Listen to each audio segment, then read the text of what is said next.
नारायण नारायण। अशुभानि निराचष्टे तनोति शुभ संततिं स्मृतिमात्रेण यत्पुंसां ब्रह्म तन् परमं विदुः।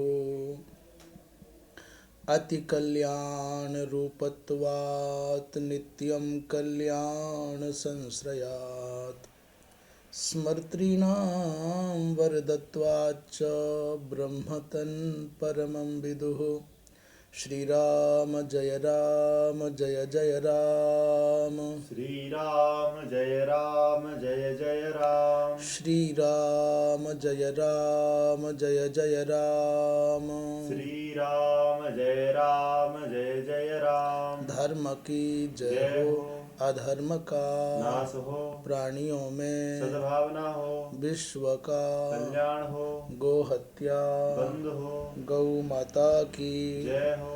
परम पूज्य धर्म सम्राट स्वामी श्री करपात्री जी महाराज की जय हो। अपने अपने सद्गुरुदेव भगवान की जय हो। हर हर महादेव। आज हम हैं वीरभूमि, संतों की, सतियों की, शूरों की भूमि राजस्थान के पवित्र नगर श्री गंगानगर में, और वहाँ भी हमारे अखिल भारतवर्षीय धर्म संघ के ब्रह्मचारी जी श्री कल्याण स्वरूप जी के द्वारा संचालित धर्म संघ महाविद्यालय में और स्वाध्याय सत्र श्रीधरी टीका समन्वित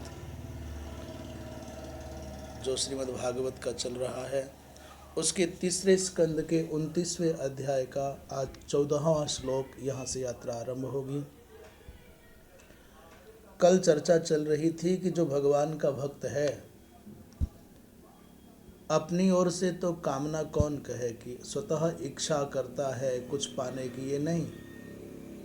स्वतः उसके चित्त में कुछ पाने की इच्छा होगी ऐसा तो कुछ है ही नहीं।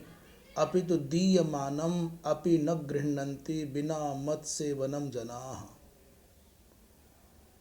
कोई संसार का सामान्य सुख सौविध्य पाने की बात छोड़ो, इस संसार का साम्राज्य, निष्कंटक साम्राज्य पाने की भी बात छोड़ो, स्वर्गाधिक दिव्य लोकों का सुख सौविध्य भी छोड़ो।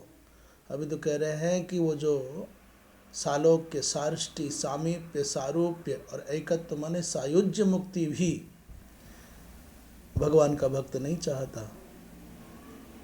और भगवान कपिल कह रहे हैं इस बात को। अब आप समझ लीजिए कि भगवान का भक्त कौन है। अपनी ओर से आप कहें कि मैं भगवान का भक्त हूँ तो ये आपकी अपनी मर्जी है, पर भगवान कहते हैं कि वास्तव में भक्त तो वही है जो संसार के ऐश्वर्य की तो बात छोड़ो, स्वर्गाधिक लोकों के ऐश्वर्य की तो बात छोड़ो, भगवान के धाम को भी नहीं पाना चाहता। क्या चाहता है फिर वो? बस केवल भगवान के चरणों के आश्रित रहे, भगवान के चरणों की पूजा करे, भगवान की मत सेवनम जनाः।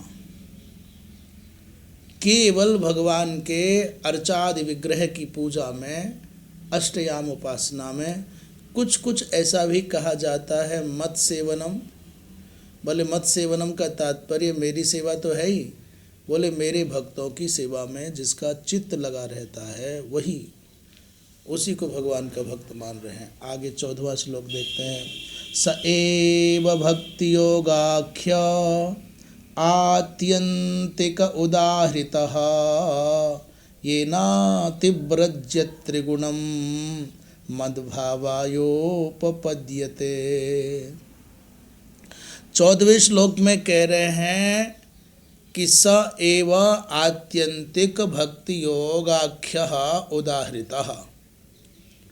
स एव माने निर्गुण भक्ति योगः एव। स एव माने निर्गुण भक्ति योग ही। आत्यंतिक माने परम पुरुषार्थ के रूप में भक्ति योगाख्य, भक्ति योग के नाम से आत्यंतिक माने परम पुरुषार्थ, परम प्राप्तव्य, उदाहृता माने कहा जाता है। यही वही निर्गुण भक्ति योग ही आत्यंतिक भक्ति योग के नाम से कहा जाता है। ये न त्रिगुणम अतिव्रज्य, जिस निर्गुण भक्ति योग के द्वारा उस परम पवित्र उपासना पद्धति का आलंबन लेकर के त्रिगुणम अतिव्रज्य, त्रिगुणम माने त्रिगुणात्मक संसार को पार करके मद भावायोपपद्यते, मेरे स्वरूप को प्राप्त हो जाता है। भक्त इस भक्ति के निर्गुण भक्ति योग के आश्रय से ही ये त्रिगुणात्मक संसार को पार करके मुझको पा लेता है। ऐसा सामान्यार्थ करके श्रीधर स्वामी पाद की दृष्टि से विचार करते। किमिति तर्हि भजन्ते भक्ते रेव परम फलम इत्याह। क्या कह रहे, प्रश्न कर रहे, किमिति तर्हि भजन्ते। श्रीधर स्वामी पाद प्रारंभ में प्रश्न उठा रहे, किमिति तर्हि भजन्ते, तो तर्हि ते भक्ताः किमर्थम भगवद भजनं कुर्वन्ति, तो भगवान के भक्त भगवान का भजन क्यों करते हैं। ते भक्ताः कथम भजनं कुर्वन्ति, कह रहे हैं, उत्तर दे रहे, यतो हि भगवद भक्ति रूपा सेवा एव, भगवान की भक्ति रूपी जो सेवा है वही परम पुरुषार्थ रूपा अस्ति अतः भजन्ते, वही परम पुरुषार्थ रूपा इसलिए भजन करते हैं। आपने प्रश्न किया कि ना तो उनको सायुज्य मुक्ति चाहिए, न सारूप्य मुक्ति चाहिए, न सालोक्य मुक्ति चाहिए, न साष्टि चाहिए, तो फिर न सामीप्य चाहिए, तो काहे भजन करते हैं। बोले भजन करने का उद्देश्य क्या है ये समझ लीजिए। बोले भैया भगवत भक्ति रूपा जो सेवा है ना वही परम पुरुषार्थ है, उस परम पुरुषार्थ रूपा है, इसलिए भजन करते हैं कि यही बना रहे, यही रस बना रहे, यही आनंद बना रहे। तो भक्ते भजन्ते भक्ते रेव परम फलत्वात्, ये जो भाव है, ये जो सेवा परायणता है, ये जो भगवान की पूजा में रस बना रहता है, यही परम पुरुषार्थ है, इसलिए करते हैं। तो कहते हैं स एवेति ननु त्रैगुण्यम हित्वा, त्रैगुण्यम माने संसारम हित्वा, इसी के बल पर त्रिगुणात्मक संसार का परित्याग करके ब्रह्म प्राप्ति परम फलम प्रसिद्धम। तो इसका तात्पर्य ये हुआ, आप ये कहना चाहते हो कि निर्गुण भक्ति योग के आश्रय से त्रैगुण्य माने संसार का परित्याग करके ब्रह्म प्राप्ति रूप परम फल है, ऐसी प्रसिद्धि ये मान रहे हो। कर ना सत्यम माना कि ये भी एक फल है, परंतु तत्तु भक्तौ आनुषंगिकम इत्याह। करे भैया हाँ मान लें एक प्रकार से कि निर्गुण भक्ति योग के आश्रय से ब्रह्म प्राप्ति परम फल है, ऐसा कोई मान लो, कह ले, इसे एक सीमा तक मान सकते, पर वास्तव में ऐसा वस्तुतः सत्य नहीं है। तो क्या है, बोले तत्तु भक्तौ आनुषंगिकम इत्याह। ये तो भैया भक्ति का आनुषंगिक फल है, मुख्य फल नहीं है, ये गौण फल है। ये तो ऐसा हुआ कि जैसे यज्ञ करते समय किसी व्यक्ति को शीत नहीं लग रहा है, सर्दी नहीं लग रही है, तो क्या भला यज्ञ इसलिए किया जाता है कि सर्दी ना लगे। भक्ति का तात्पर्य ब्रह्म प्राप्ति परम फल नहीं है, वो तो आनुषंगिक माने गौण फल है, वो तो हो ही जाएगा। तो परम फल क्या है फिर, बोले मुख्य फल तो ये न भक्ति योगे न मद भावाय ब्रह्मत्वाय। इसका तात्पर्य तो ये है कि भक्ति का तात्पर्य ब्रह्म प्राप्ति परम फल नहीं है, अभी तो उस अपूर्व रस के साथ में तादाद में हो जाना है। ऐसा मान लीजिए, ऐसा कहें कि ये न भक्ति योगे ना, जिस भक्ति योग के निर्गुण भक्ति योग के द्वारा मद भावाय माने ब्रह्मत्वाय, हाँ ये नाति व्रज त्रिगुणम मद भावायोपपद्यते, ब्राह्मी भाव को प्राप्त हो जाता है, तो वो उसका मुख्य फल नहीं है भैया। मुख्य फल तो यही है कि अनवरत भगवान के चरणों की सेवा करने में रस बना रहे, यह मुख्य फल है। श्री वंशीधर जी महाराज इस विषय में कहते हैं आक्षिप्य समाधत्ते किमिति, अत्यंते माने सर्वांते भव आत्यंतिकः। अच्छा, आत्यंतिक जो शब्द है ना इसमें श्लोक में कह रहे हैं आत्यंतिक उदाहृतः, तो आत्यंतिक का कहते हैं अत्यंते माने सर्वांते भव आत्यंतिकः, ऐसा अर्थ वंशीधर जी कहते हैं। बोले अंतात परो विद्यमानः, अंत से भी परे जो विद्यमान है वो अविनाशी, ऐसा आत्यंतिक माने अविनाशी। और त्रैगुण्य का तात्पर्य क्या, बोले सत्वादि गुणैरुत्पन्नम जगत संसारमिति गेयम। त्रैगुण्य का अर्थ माने संसार समझ लेना चाहिए। कहते तत्तु ब्रह्म प्राप्ति रूप मानुषम, तत्तु ब्रह्म प्राप्ति रूपम आनुषंगिकम। वो जो ब्रह्म प्राप्ति रूप जो फल है ना, वो तो भैया आनुषंगिक है, वो गौण है, मुख्य नहीं है। तो मुख्य क्या है, बोले मुख्य का तात्पर्य हरऊ एकांतिकी भक्तिर मोक्ष माहुर मनीषिणः। दूसरे किसी पुराण का उदाहरण दे रहे हैं, भगवान में जो एकांतिक भक्ति हो जाती है, कहते हैं हम तो उसी को मोक्ष मानते हैं। भगवान के चरणों की पूजा करते करते देह का भान न रहे और खो जाए, बस वही मनीषियों के द्वारा मोक्ष माना जाता है। कर भक्तिरस्य भजनम तदिहामुत्रोपाधि नैरास्येन अमुस्मिन् मनः कल्पनम एतदेव नैष्कर्म्यम इति गोपालतापनि श्रुति। गोपालतापनि श्रुति के अनुसार कहा जा रहा है, क्या कह रहे हैं, बोले भक्तिरस्य भजनम, भक्ति क्या है, बोले अस्य परमात्मनः भजनम, इस परमात्मा का भजन ही भक्ति है। तत् इह अमुत्रोपाधि नैरास्येन, यह माने इस संसार के, और अमुस्मिन माने अमुत्र माने उस संसार के, उपाधियों के नैराश्य के साथ, अमुस्मिन मनः कल्पनम एतदेव नैष्कर्म्यम, बस इसी परमात्मा में ही मन लग जाए, यही नैष्कर्म्य है।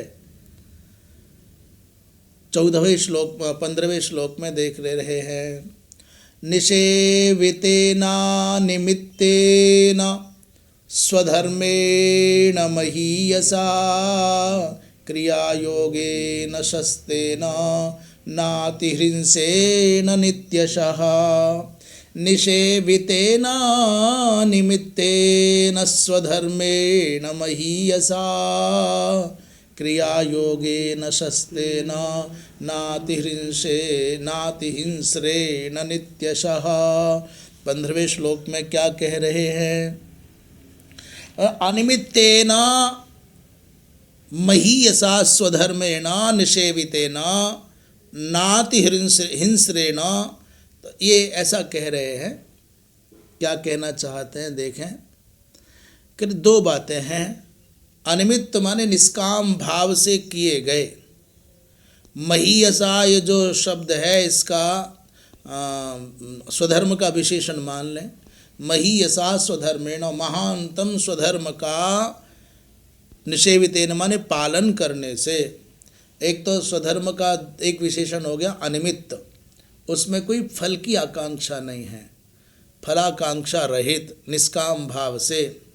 और वो जो स्वधर्म है कैसा, बोले महीयसा, अत्यंत श्रेष्ठ महान स्वधर्म का निषेवित माने पालन करने से। उसमें क्या विशेष बात है, एक और नाति हिंस्रेण माने जिसमें बहुत हिंसा की संभावना नहीं है, उसमें बहुत ज़्यादा हिंसा की अब क्या हिंसा थोड़ी रहती है क्या, न अति हिंस्रेण कह रहे हैं।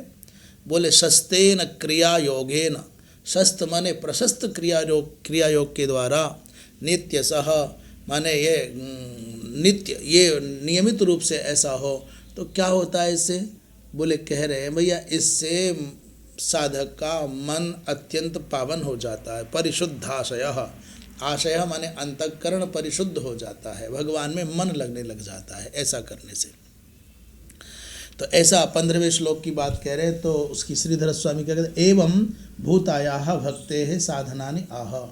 अब जिस भक्ति के द्वारा ये सब सध रहा था उस भक्ति का साधन बता रहे हैं। एवं भूताया, इस प्रकार की भक्ति के साधनों को बता रहे। पंचभी 5 श्लोकों से कहेंगे इस बात को।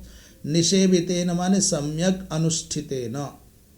निषेवण क्या है, बोले स्वधर्म का एवं भूता भक्ति का सम्यक अनुष्ठान करने से। अनिमित्तेन स्वधर्मेण का तात्पर्य है नित्य नैमित्तिकेन, नित्य और नैमित्तिक रूप से स्वधर्म का पालन करने से। और महीयसा माने श्रद्धायुक्तेन क्रियायोगेन, ये श्रद्धा महीयसा का अर्थ श्रद्धायुक्त करके क्रियायोग के साथ जोड़ दें। श्रीधर स्वामी पाद कहते हैं श्रद्धायुक्त क्रियायोग क्या है, बोले पंचरात्राद्युक्त पूजा प्रकारेण, पंचरात्रादि प्रवृत्ति जो आगम शास्त्र है उन सब आगम शास्त्रों के अनुसार जो पूजा पद्धति विकसित हुई है उसके अनुसार पूजा करने से। शस्त्र का तात्पर्य निष्कामेन, इतना ही अर्थ किया है श्रीधर स्वामी पाद ने। परंतु वंशीधर जी क्या कहते हैं 15वें श्लोक में, कर निषेवितेन का अर्थ है पूर्व पूर्वई ही, पूर्व काल के जो शुद्ध भक्त हुए हैं शुद्ध भक्त ही निषेवितेन माने अंगीकृतेन स्वधर्मेण, शास्त्रों में जैसा जैसा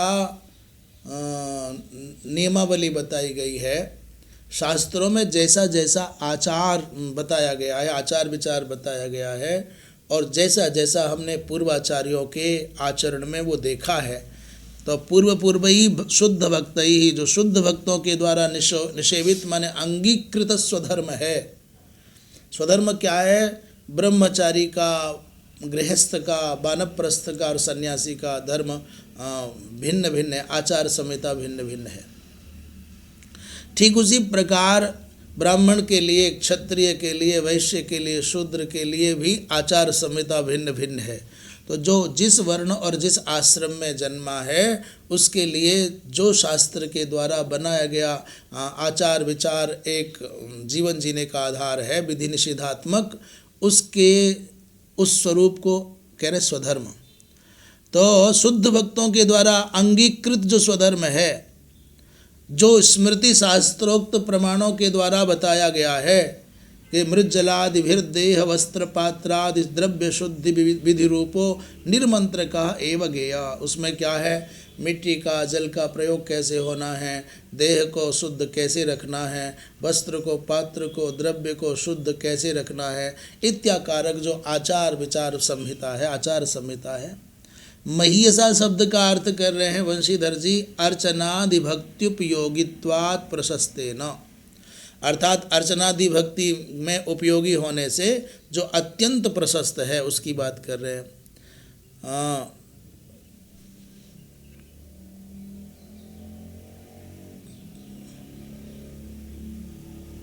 एक दूसरा शब्द आया था नाति हिंस्रेण, नाति हिंस्रेण का तात्पर्य क्या है, बोले इह अतिपदेन, इसमें जो हिंस्रेण के पूर्व में अतिपद का प्रयोग, अति हिंस्रेण न, तो अतिपद का तात्पर्य क्या है, कहते हैं भगवन मंदिर मार्जन लेपन तदर्थ अन्नादि विविध नैवेद्य साधनादिषु अति दुर्वार दुर्लक्ष्य जीव हिंसन शाक पत्र मूल फलादि त्रोटनादौ अपि न क्षति रीति द्योतितम।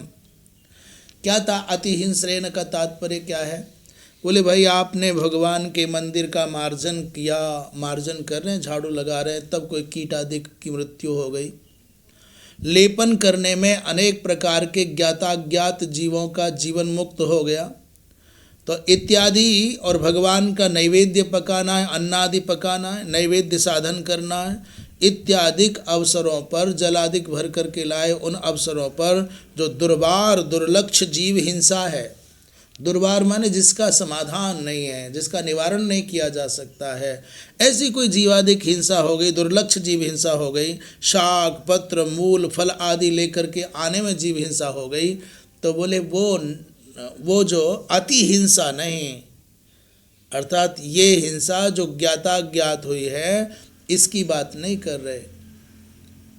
ऐसी हिंसा तो शास्त्रोक्त विधि का पालन करने में कदाचित ज्ञाताज्ञात कोई हिंसा हो तो दोष कारक नहीं है, दोष कारक वो है जानते हुए जो जीव हिंसा की जाए। हाँ, इसलिए कह रहे नाति हिंस्रेण।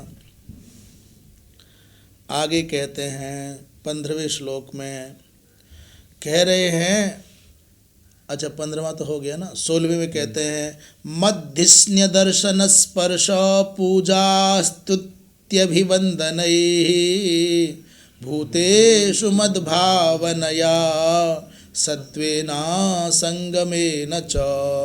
ये 5 श्लोकों का समूह है।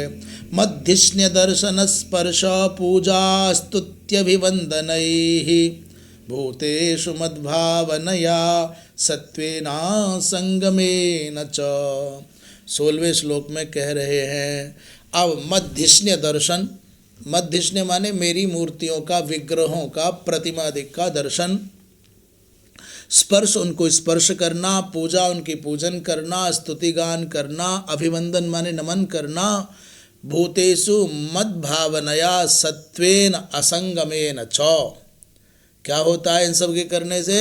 बोले भगवान के चरणों में प्रीति हो जाती है, अंतःकरण शुद्ध हो जाता है।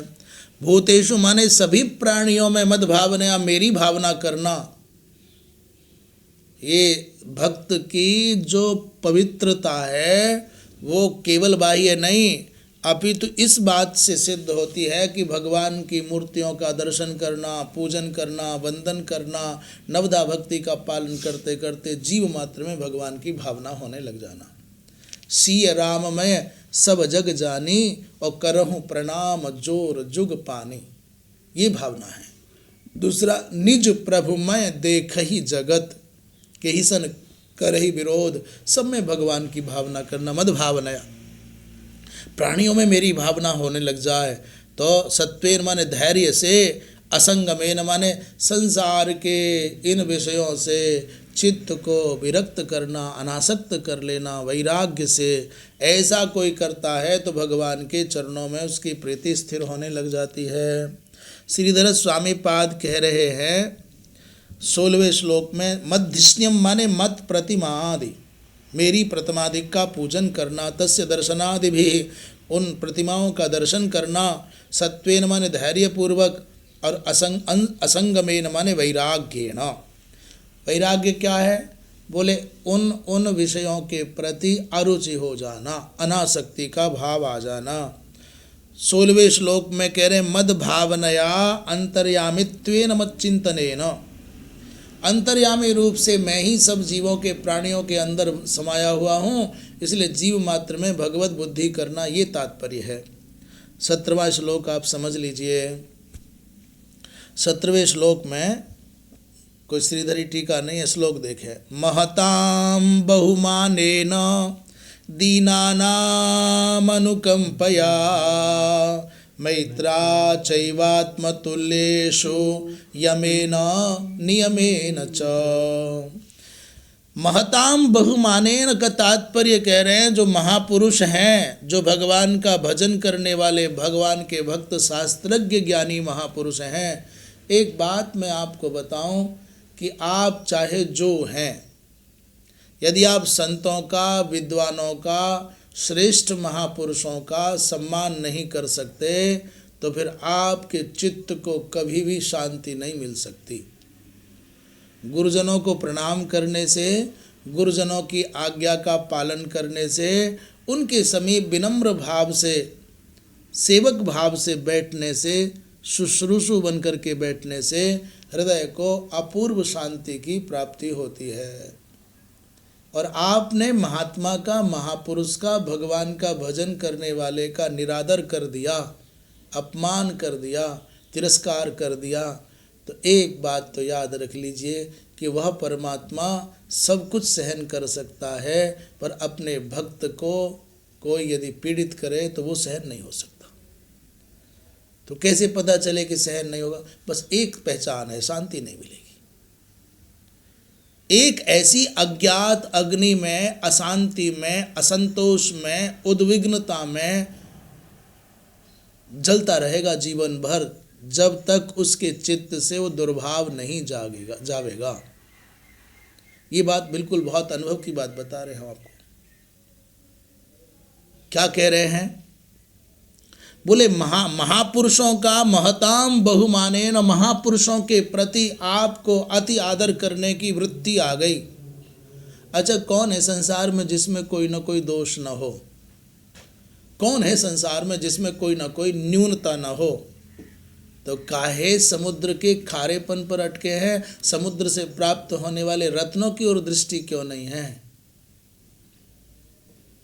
आप परिपूर्ण नहीं हैं तो किसी दूसरे व्यक्ति को परिपूर्ण रूप में कैसे देखने की चाह आपके मन में हुई?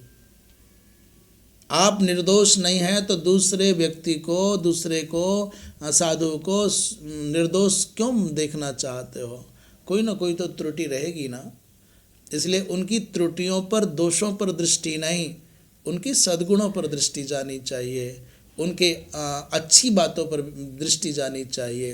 तो चित्त को शांति रहेगी, आनंद रहेगा। और आपकी दृष्टि ही कमियों पर गई तो फिर तुम कमियों से भरे रहोगे, न्यूनता भर गई तो न्यूनता से भरे रहोगे, दोषों पर गई तो आपका चित्त दोष में बना रहेगा।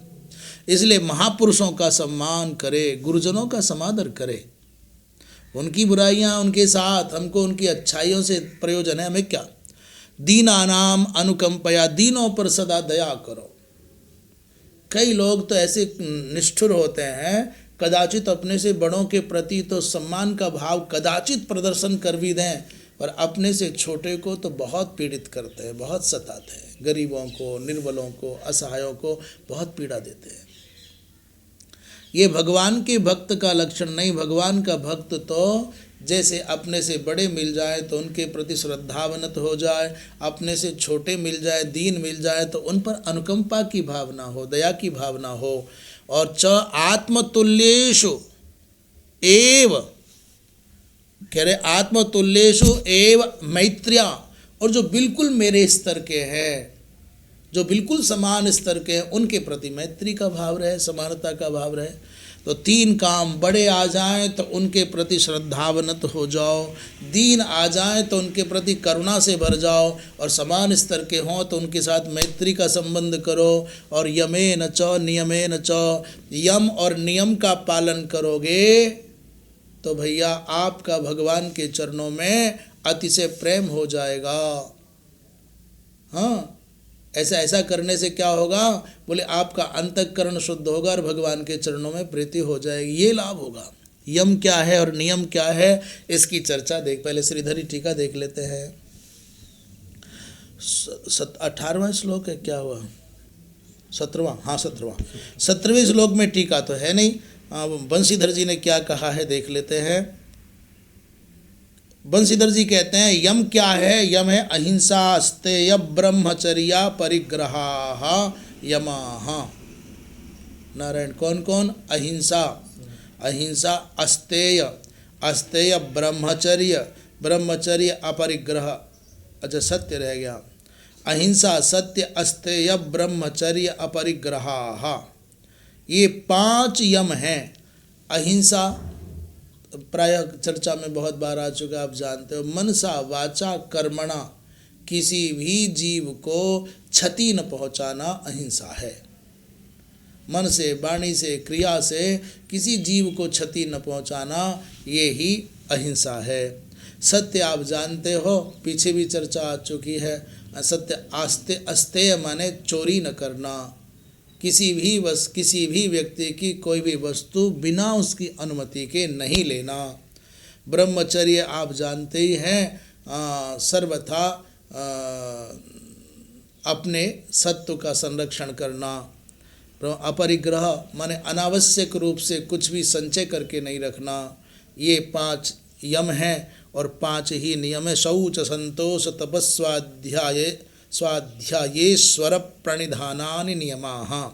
शौच माने अंतर और बाह्य दोनों प्रकार से मन को भी पावन रखना है और तन को भी पावन रखना है। भाव शुद्धि होनी चाहिए।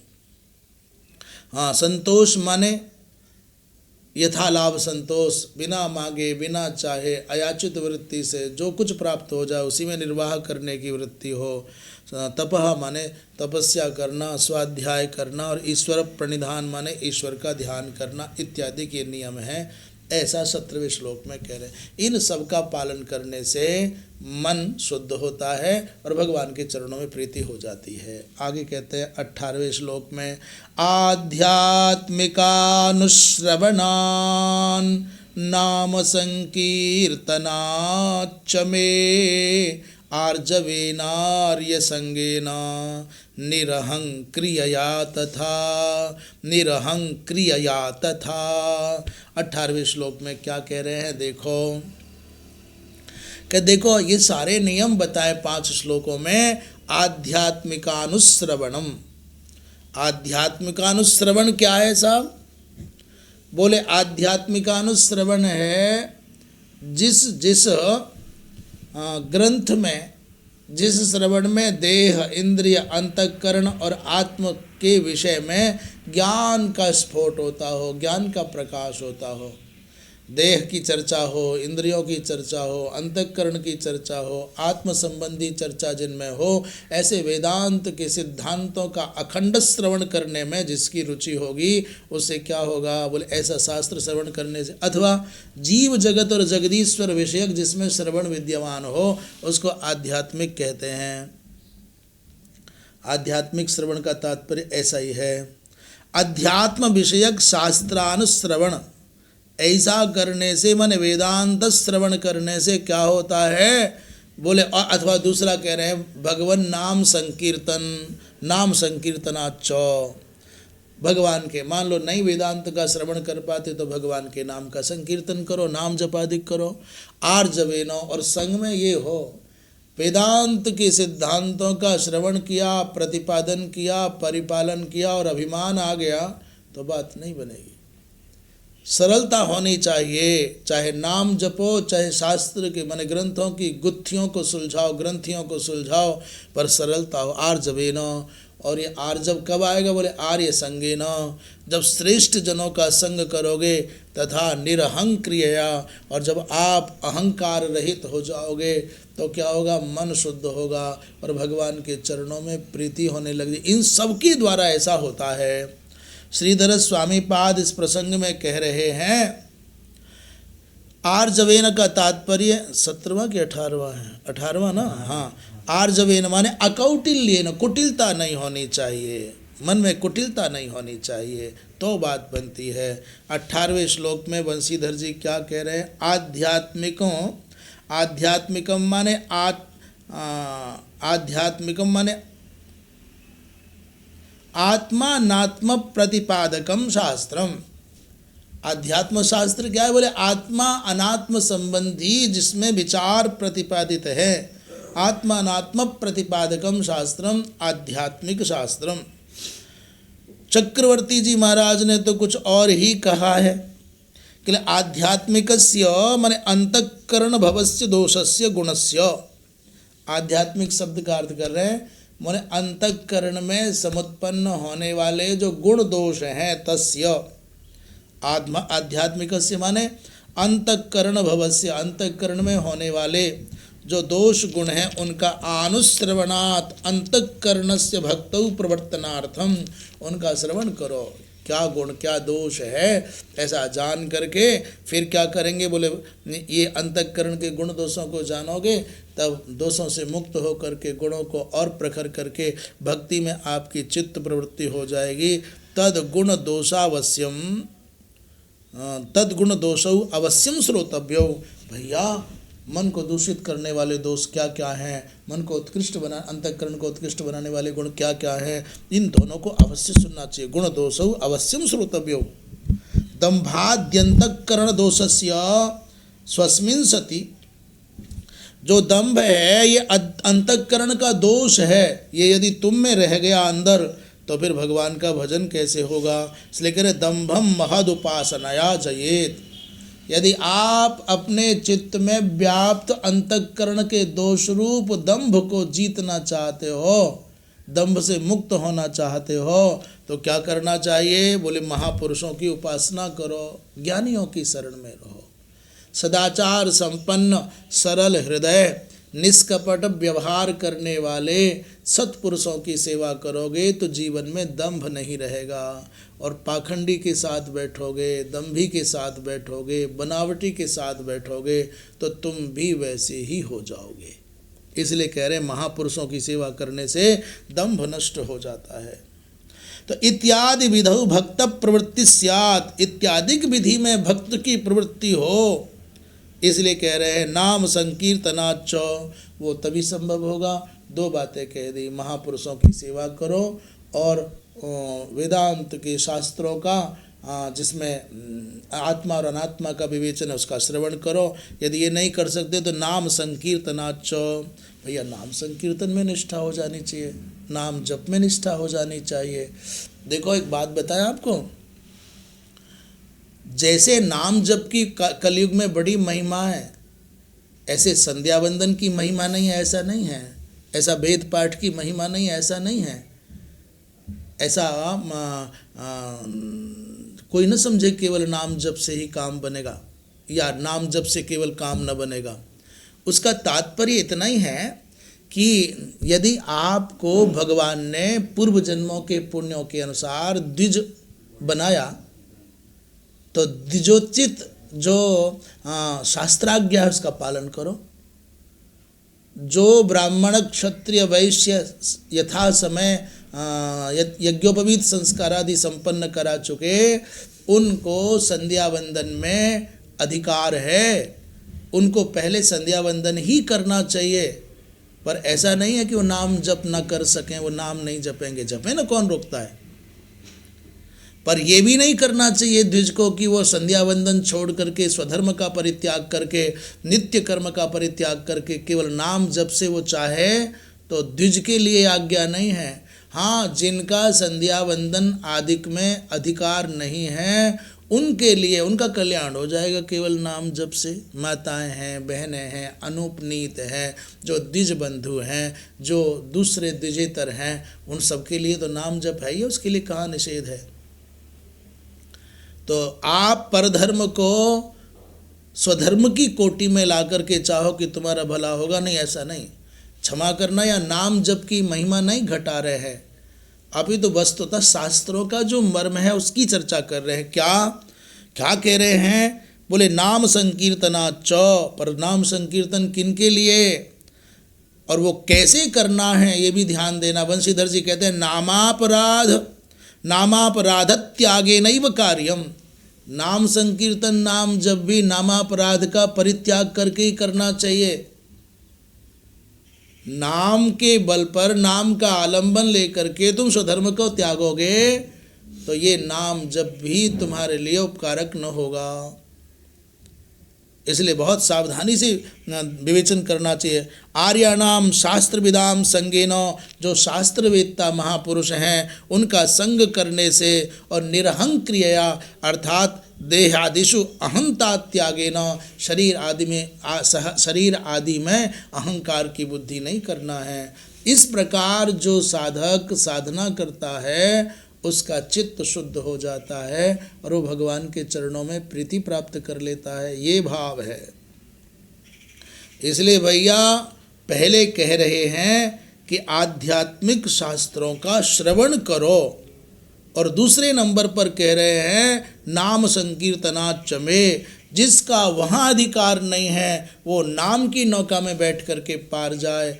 भैया आप तो द्विज हैं ना, आप ब्राह्मण कुल में जन्मे हैं, आप क्षत्रिय कुल में जन्मे हैं, आप वैश्य कुल में जन्मे हैं, इसलिए यथा समय आपका यज्ञोपवीत संस्कार हो जाना चाहिए और फिर संध्या वंदन आदि करना चाहिए, फिर नामनिष्ठ हो जाओ, कोई हानि नहीं है। पर स्वधर्म का परित्याग करने से हानि हो जाएगी। फिर नाम जप करो, फिर दुर्गा पाठ करो, फिर रुद्राष्टाध्यायी से रुद्राभिषेक करो, फिर चाहे रामायण पढ़ो, चाहे दुर्गा सप्तशती पढ़ो, चाहे भागवत का पारायण करो, पर पहले संध्या वंदन करो। और जिनका अधिकार यहाँ नहीं है वो नाम जप के द्वारा अपना कल्याण कर लें। तो ये हो गया 18वां। आगे कह रहे 19वें श्लोक में मद्धर्मणो गुणैरेतैः परिसंशुद्ध आशयः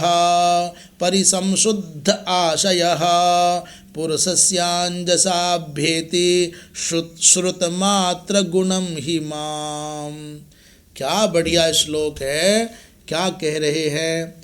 एतै पूर्वोक्तैर् गुणैरुपायैः, ये जो पूर्वोक्त गुण बताए गए यहाँ तक सब यम नियम आदि प्रवृत्ति सब, इन पूर्वोक्त गुणों माने उपायों के द्वारा मद्धर्मणः पुरुषस्य, मेरी प्रीति के लिए धर्माचरण करने वाले जो पुरुष हैं उसका भगवत धर्म पालक से, जो भगवत धर्म का पालक है उसका आशय माने चित्त परिशुद्धो भूत्वा, उसका चित्त परिशुद्ध हो जाता है। और चित्त परिशुद्ध होकर के क्या होता है, माम अंजसा अभ्येति, उसका चित्त मुझको अनायास बिना किसी प्रयास के, बिना किसी प्रयत्न के प्राप्त कर लेता है। ही कारण क्या है, बोले श्रुत मात्र गुणम, अर्थात क्या स्वभाव है, भगवान कह रहे हैं श्रुत मात्र माने लीला श्रवणम एव, गुणम माने प्रीतिकरम वर्तते। मुझको ऐसा भक्त बहुत प्यारा लगता है जो निरंतर भगवत कथा सुनता है, वो तदेव गुणम माने प्रीतिकरम भवति। श्रीधर स्वामी क्या कहते हैं देखते हैं, 19वां है ना, कहते मद धर्मणो माने भगवत धर्मानुष्ठातु हो। मद धर्मण शब्द का अर्थ है पर्यायवाची, बोले मद भगवत धर्मानुष्ठातु हो, भगवत धर्मों का अनुष्ठान करने वाला जो मनुष्य है, जो साधक है, जो भक्त है, बोले तस्य पुरुषस्य आशयश्चित्तम शुद्धम भवति, उसका चित्त अंतःकरण शुद्ध हो जाता है। पूर्व से लेकर यहाँ तक जो कहे गए सद्गुण हैं उनका पालन करने का लाभ क्या, बोले अंतःकरण का शुद्ध हो जाना। और जिसका अंतःकरण शुद्ध हो जाता है उसी का भगवान के चरणों में अनुराग होता है। रामचरितमानसकार भी ऐसा ही कह रहे हैं, निर्मल मन जन सो मोहि पावा और मोहि कपट छल छिद्र न भावा। तो ये अंजसा अनायास मुझको प्राप्त हो जाता है। 19वें श्लोक में श्री वंशीधर जी क्या कह रहे हैं देखें, कहते हैं मद विषयक श्रवणादिरेव धर्मो, मद विषयक माने भगवद विषयक जो श्रवणादि है वही धर्म, यस्य वही है धर्म जिसके लिए, जिसका, तस्य मद गुणश्रुति मात्रेण इत्युक्त लक्षणम, तो वो मेरे गुणों का श्रवण करने मात्र से उसको साध्य क्या है, बोले भक्ति योगम प्राप्नोति, साध्यम प्राप्नोति माने भगवत भक्ति योगम प्राप्नोति। किससे, बोले केवल मेरे गुणगणों का श्रवण करने मात्र से। अत्र शुद्ध भक्ते है साध्यत्वेपि, शुद्ध भक्ति तो साध्य है, बोले साधन तथैव अयम भक्ति अंग समुदायो, ये जो भक्ति अंग समुदाय है ये भक्ति योग निष्ठम चित्तम, नहीं कहाँ गए, हाँ, शुद्ध साध्यत्वेपि भक्त, शुद्ध भक्ते है साध्यत्वेपि, शुद्ध भक्ति साध्य है। तो ज्ञान कर्म मिश्र भक्ति क्या है, बोले साधनतया निर्देशः, वो साधना भक्ति है और ये साध्य भक्ति है, ऐसा समझ लेना चाहिए। अनयापि मुमुक्षु मार्गश्रवणाय रुच्यति सयेनैव तदा वृष्टम इति, ऐसा 20वें श्लोक में क्या कह रहे हैं देखें, यथावात रथो घ्राण मावृंक्ते गंध आशयात् एवं योग रतं चेत आत्मानमविकारियत।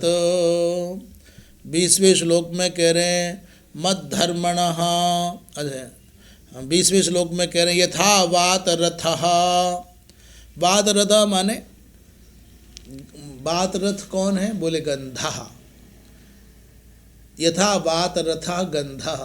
कुछ समझ में आया वात रथ क्या होता है, वात कहते हैं वायु को और रथ कहते हैं तो रथ जानते, वायु के रथ पर आरूढ़ होकर के आने वाला कौन, बोले गंध।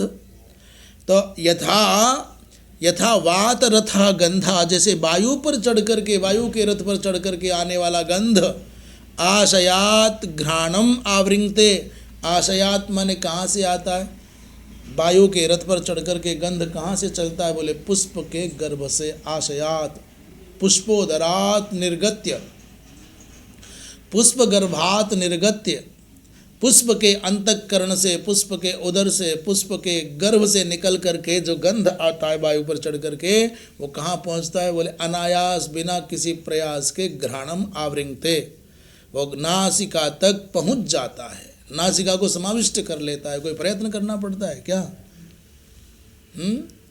तो जैसे बात रथ गंध वायु के रथ पर चढ़ करके पुष्प के गर्भ से निकल करके नाक तक पहुंच जाता है। एवं उसी प्रकार यद अविकारी, क्योंकि उसी प्रकार अविकारी, ये जो योगरत चित्त है, योग में लगे रहने वाला जो चित्त है, आत्मानम माने माम परमात्मानम प्राप्नोति।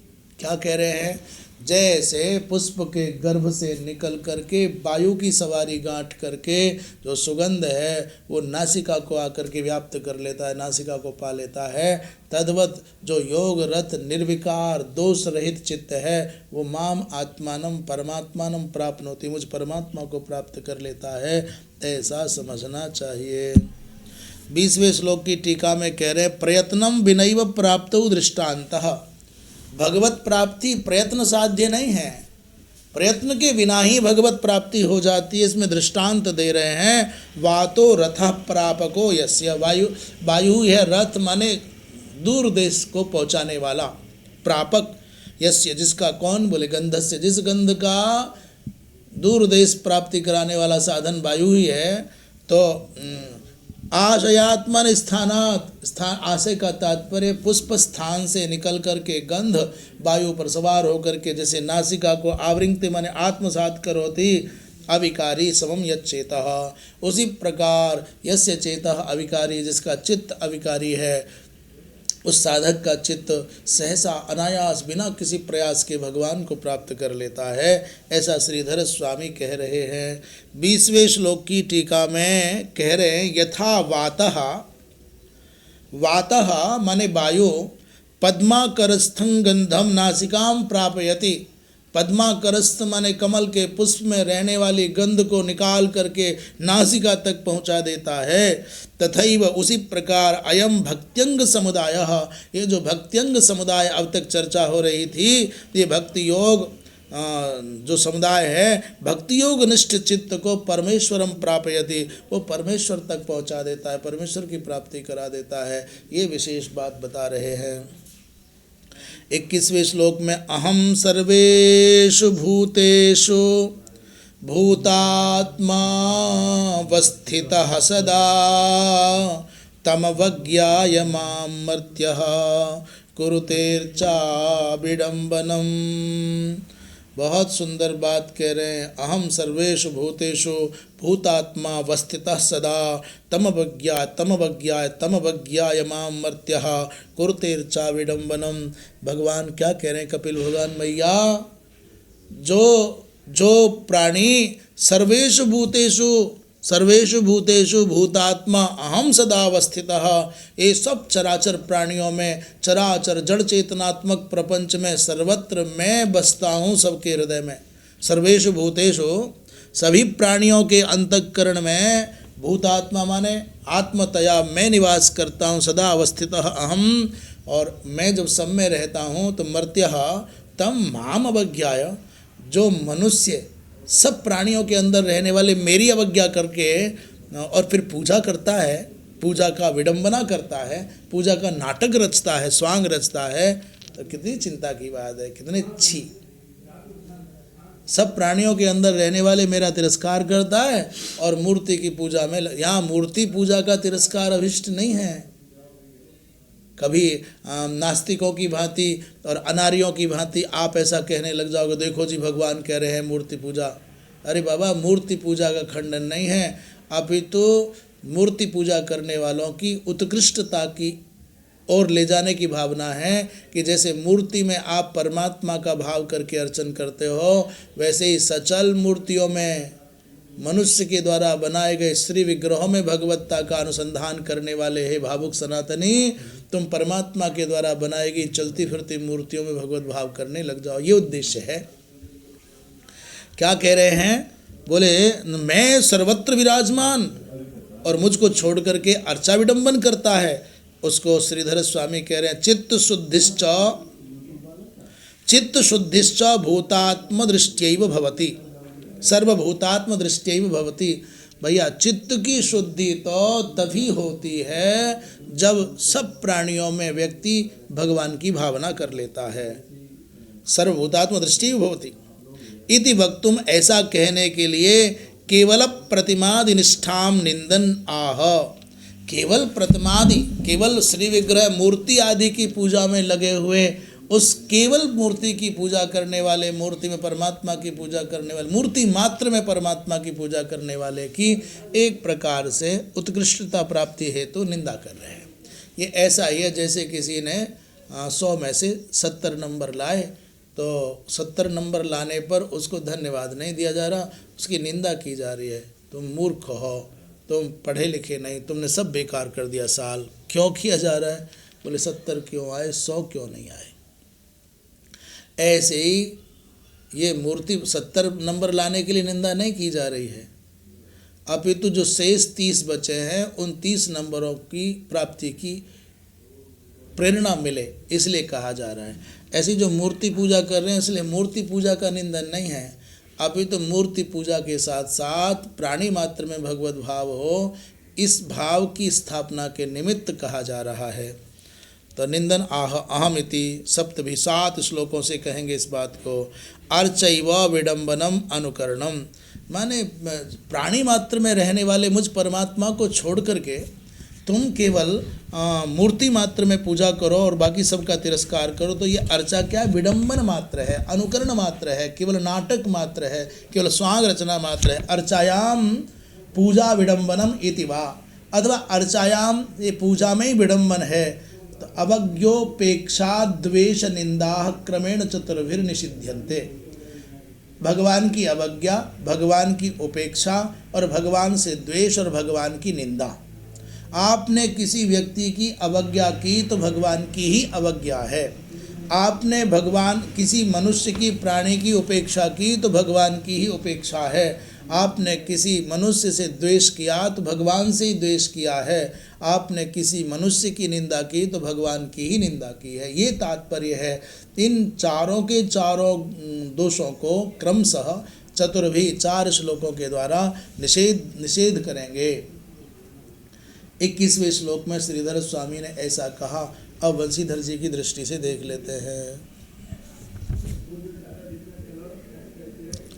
किंच एतादृशीमपि भक्तिम अपराध एव, बोले ऐसी भक्ति को भी अपराध कोटि में मान रहे हैं। बोले अपराधे एव संकोचयति, उसमें सीमित कर रहे हैं ऐसी भक्ति को। कैसे? स्वच अपराधा, वो अपराध कैसे हो रहा है, कैसे माने कि अपराध है? बोले प्रायो महत अवज्ञान मूलक एव, ये महापुरुषों की अवज्ञा का अवज्ञान मूलक ही है। वो तेज महांतो लोके दुर्लक्ष्या, पर वो महापुरुष तो दोष लोक में बड़े दुर्लक्ष्य हैं। बहवस्तिष्ठन्त्यतस्तद अपराधा भावार्थम सर्वभूतान्येव, देखो संसार में ऐसे महापुरुष रहते तो संसार में ही है, पर ये प्राय महापुरुषों की अवज्ञा हो जाती है जाने अनजाने में, वो अपराध ऐसा बन जाता है। तो कैसे जाने? बोले वो महापुरुष कहाँ रहते हैं? दुर्लक्ष्य रहते हैं, पहचानने में नहीं आते। परंतु फिर भी बहुत अधिक से ऐसा नहीं है कि महापुरुष धरती पर नहीं रहते। किसी को विक्षिप्त मानते हो, किसी को पागल मानते हो, आप पहचान ही नहीं पाते, परंतु बहुत मात्रा में रहते हैं। इसलिए तत् अपराधा भावार्थम, कहीं उन महापुरुषों की जाने अनजाने में आपसे उपेक्षा न हो जाए, आपसे उनका तिरस्कार न हो जाए। तो सर्वभूतानि एव श्रेष्ठ देवाधिष्ठान बुद्धिया सम्माननीयानि, कहते हैं भैया इसलिए कह रहे हैं, तुम क्या जानो कि कौन महापुरुष और कौन महापुरुष नहीं है? कैसे पहचानोगे? क्या तुम्हारे पास में दर्पण है, क्या चश्मा है, क्या ऐनक है, कैसे पहचानोगे? इसलिए कुछ चक्कर में मत पड़ो, किसी भी सामान्य से सामान्य प्रतीत होने वाले प्राणी का भी अपमान मत करो, तिरस्कार मत करो। हाँ, सर्वभूतानि श्रेष्ठ देवाधिष्ठान बुद्धिया, उनमें सब में अपने इष्ट देव को देखो। मेरे प्रभु इस शरीर में हैं तो मेरे प्रभु के आवास का श्रेष्ठ देवाधिष्ठान बुद्धिया, श्रेष्ठ देवता का अधिष्ठान इस बुद्धि से इनका सम्मान करना चाहिए, तिरस्कार नहीं करना चाहिए। बात समझ में आ गई ना? तद अभावे यदि आप ऐसा न कर सके तो श्रीवद विग्रह सेवा भी न सम्यक फलती, तो भैया भगवान के श्री विग्रह की सेवा भी सम्यक फलवती न होगी। एक तरफ आप किसी महापुरुष का अपमान करते हैं, निंदा करते हैं, तिरस्कार करते हैं, उपेक्षा करते हैं, एक और सांगो पांग आप भगवान की मूर्ति की पूजा करते हैं, तो कर तो रहे हो पर पूजा फलवती न होगी। इति बदन ईश्वरत्वात् प्राणि सम्मानम अकुर्बते स्वभक्ताय, ऐसा कहते हुए भगवान कपिल अपने उस भक्त को जो प्राणियों का सम्मान नहीं करता है, सम्मानम अकुर्बते स्वभक्ताय हितकारित्वेन, अपने भक्त का हित करने की दृष्टि से, करने की भावना से, वात्सल्यात् अतिशय वात्सल्य के कारण, कुप्यन निव कृत्रिम क्रोध करते हुए से श्री कपिल देव आह, कपिल भगवान कह रहे हैं अपने भक्त का हित हो, वो जान सके कि मुझसे अनजाने में अपराध हो रहा है, उस अपने भक्त की हित सिद्धि के लिए कुप्यन एव क्रोध करते हुए से कपिल भगवान कह रहे हैं अहम इत्यादि षड्भी, 6 श्लोकों से कहेंगे इस बात को। तत्र अवज्ञा माने उपेक्षा, तत्र अवज्ञा उपेक्षा द्वेष निंदा क्रमेण, ये 4 हैं। कहीं अवज्ञा कर देते हो, कहीं उपेक्षा कर देते हो, और कहीं निंदा करते हो, कहीं द्वेष करने लग जाते हो महापुरुषों से। अर्चा कर्तृत्वम तु अर्चकेतराणाम अपि दृश्यते, अर्चा कर्तृत्व तो अर्चकेतर लोगों में भी देखा जाता है। अतः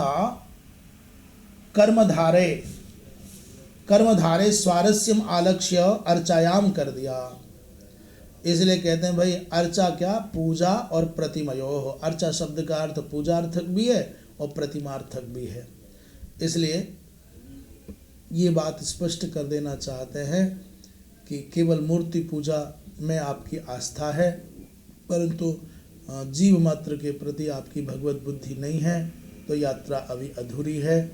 जैसे भगवान के श्री विग्रहों में, प्रतिमाओं में, मूर्तियों में आप भगवत बुद्धि करके सांगोपांग यजन पूजन करते हैं, तद्वत जीव मात्र के प्रति आपको भगवत बुद्धि रखनी चाहिए। ऐसा 22वें श्लोक में क्या कह रहे हैं, यो माम सर्वेषु भूतेषु संतमात्मानमीश्वरम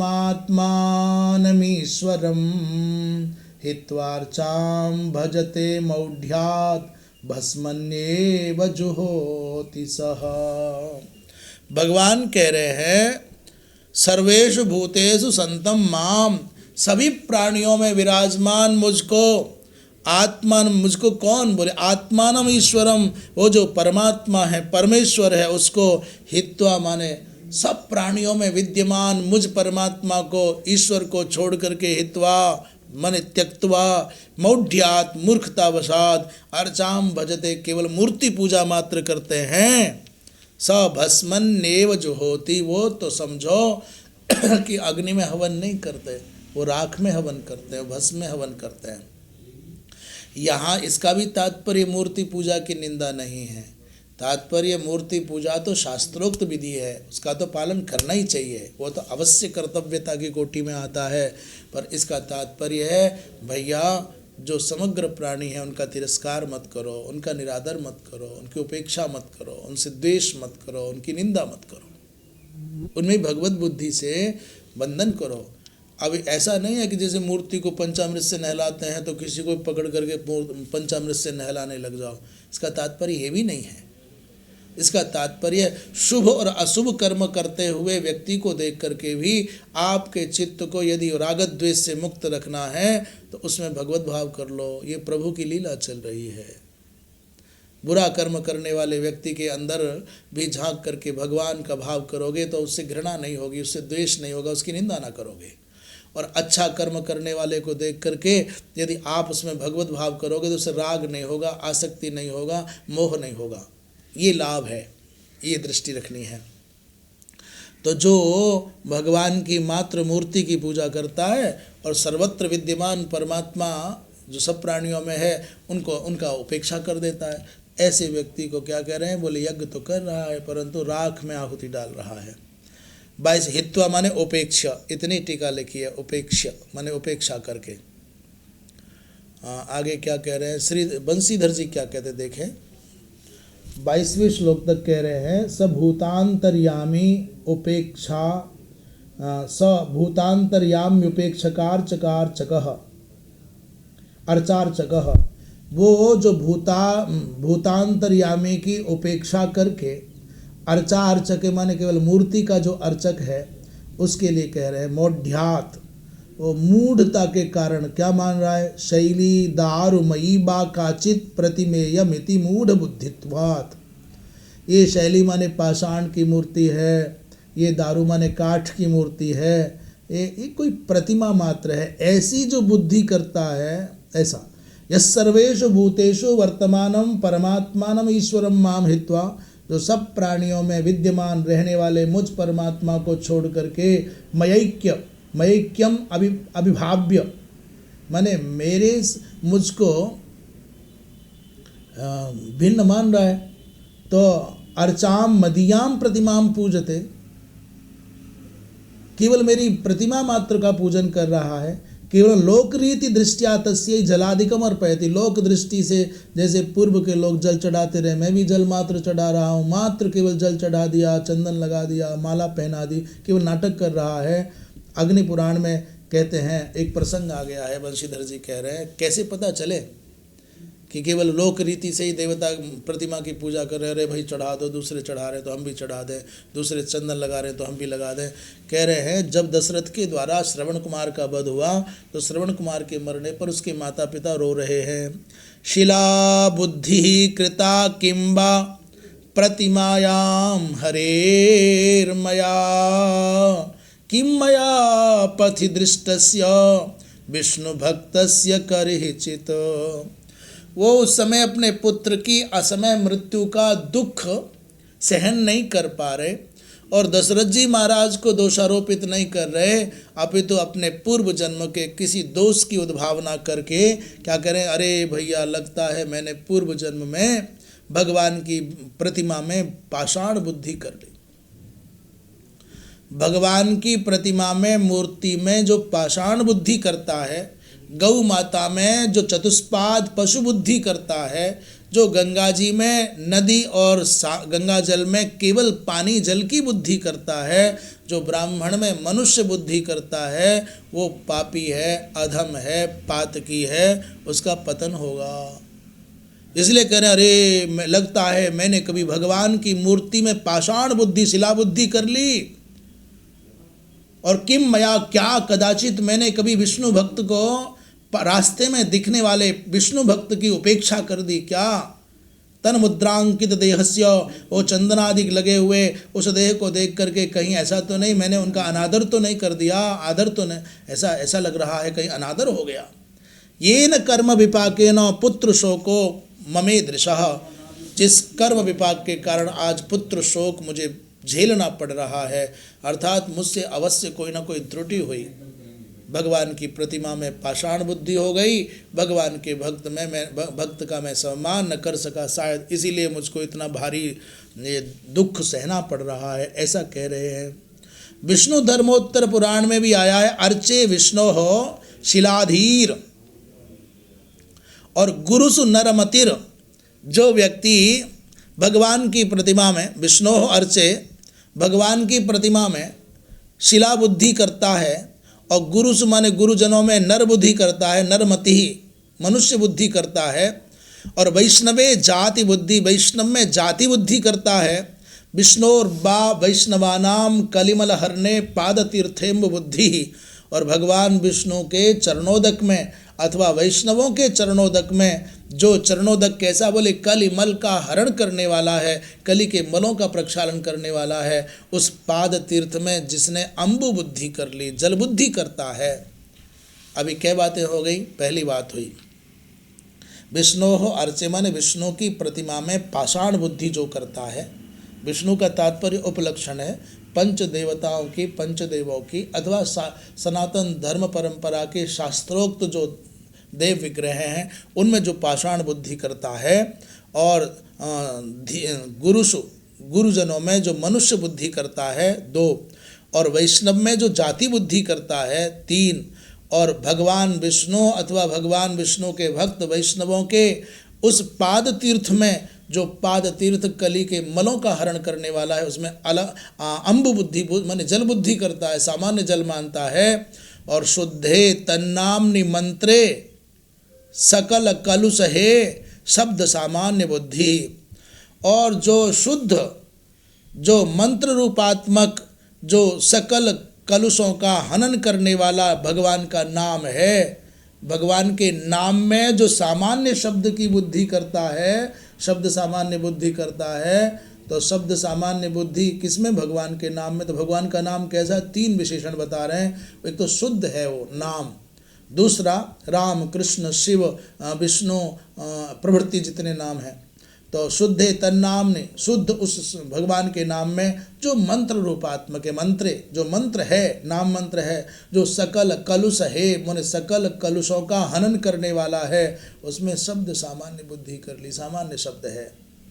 विष्णु हो सर्वेश्वरेशे, सर्वेश्वरेश्वर जो भगवान विष्णु हैं, तदितर समधि, उन विष्णु की किसी अन्य भिन्न से समानता बुद्धि कर ली, तो स बा नारकी सह, यस्य बा नारकी सह, वो प्राणी तो नारकी प्राणी है।